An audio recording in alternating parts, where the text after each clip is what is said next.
สบายดีทุกคนวันนี้จึงเห็นแดดปัตมาแต่พักปฏิโทปฏิทายจากกระตอนแรงสิตกอีกบ่จักนี่คือไหม้เลยย่องบ่ได้เนาะที่เมืองสันหินเมืองกระลืมแข้งเสกองลาวไต่เด้อพี่น้องแดดมีนาเดียวคือไหม้แล้วอะไรสิตกอีกแล้วโอเคทุกคนฝากกดไลค์กดติดตามกดแชร์ให้เด้อเจอกันคลิปหน้าทุกคนสบายดีทุกคนมื้อนี้มีแดดเลยทุกคนแดดแต่เช้าเลยน่าจะมีฝนยังบ่ร้ายแหละฝนนี่น่าจะตกเป็นช่วงแหละอาจจะเป็นตอนสวยหรือว่าตอนแรงแบบทุกคนเนาะ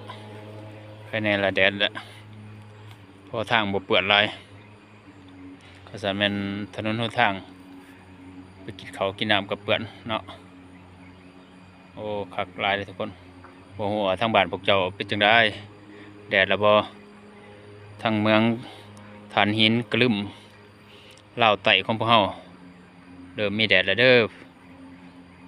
อัปเดตให้เบิ่งเด้อทุกคนเด้อเป็นจะได้แดดแน่ละบ่ทางบ้านพวกเจ้าโอเคเจอกันคลิปหน้าทุกคน